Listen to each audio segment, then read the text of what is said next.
बिस्मिल्लाहिर्रहमानिर्रहीम। अस्सलाम वालेकुम डियर व्यूवर्स। लास्ट लेक्चर में हमने डिस्कस किया था कि हम किस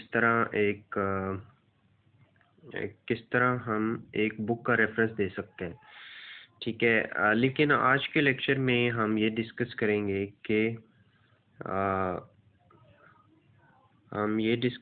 कि एक किसी आर्टिकल को जब हम स्टडी करते हैं तो उसका रेफरेंस कैसे देते हैं। तो एपीए स्टाइल में पहली बात यह है कि एपीए स्टाइल है, let me visual it. APA style और सेकंड ये कि हमने रेफरेंस देना है आर्टिकल का, रेफरेंस ऑफ आर्टिकल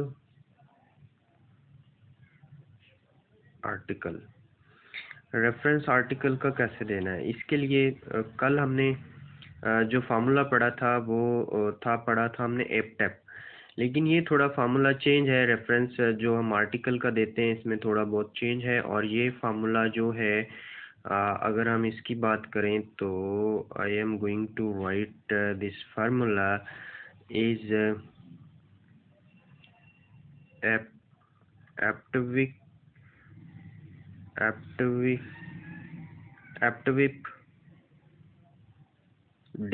एप्टविप डी ये फार्मूला है। अच्छा, इसमें ए का मतलब ऑथर है,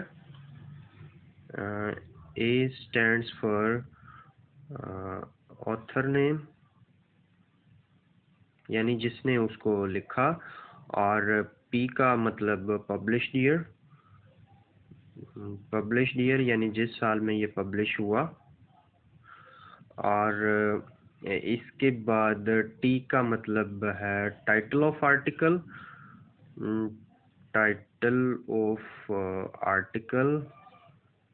और इसके बाद है हमारे पास वी, और इस वी का मतलब है volume number,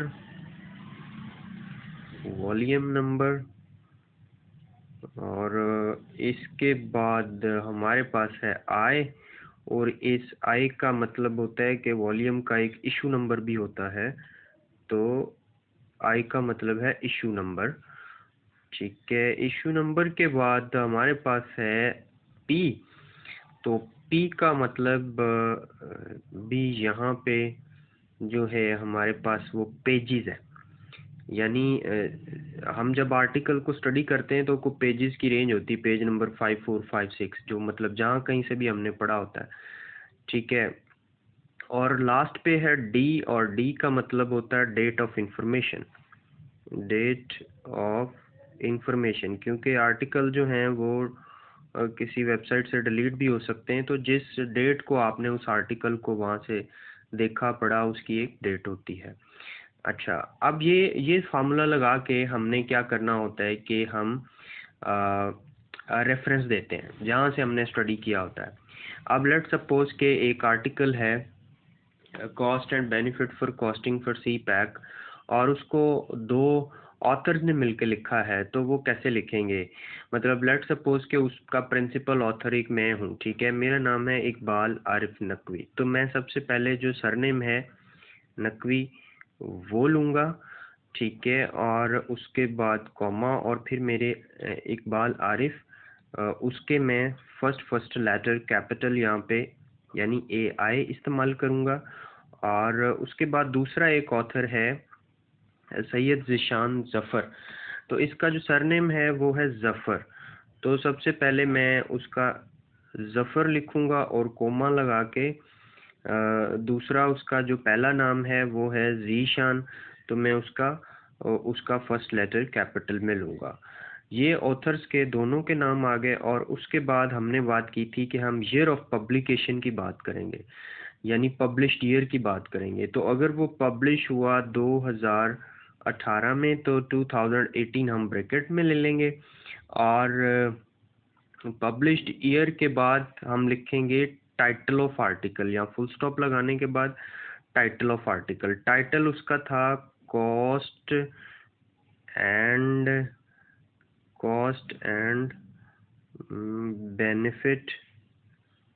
benefit for costing for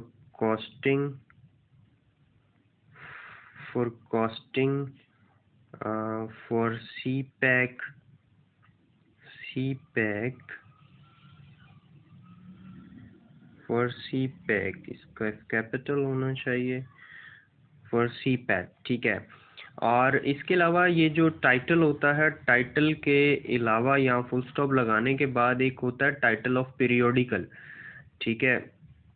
तो अगर उसका अच्छा, ये टाइटल ऑफ पीरियोडिकल जो है इसको एक तो आपने लिखना है अटाइलिक में, और पीरियोडिकल का मतलब होता है कि जिस मैगजीन के अंदर या जहाँ कहीं भी वो छपा, वो होता है टाइटल ऑफ पीरियोडिकल। मसलन वो किसी वो sciencedirect.com के अंदर छपा, या फिर वो येलो पेपर्स के अंदर, जैसे कि एक मैगजीन आता है, येलो पेपर्स आते हैं डॉन के, ठीक है।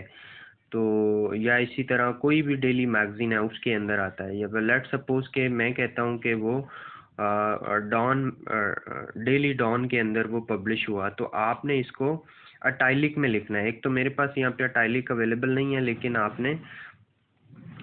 आपने इसको अटाइलिक में लिखना है, डेली डॉन और येलो पेपर्स, ठीक है। इसको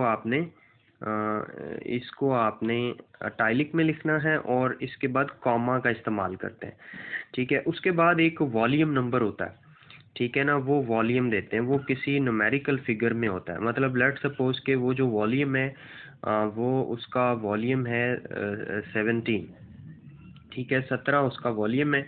और अगली हमने बात की थी इशू नंबर की। अगर उसका इशू नंबर जो है वो 5 है, ठीक है, तो ब्रैकेट के अंदर हम वो इशू नंबर दे देंगे।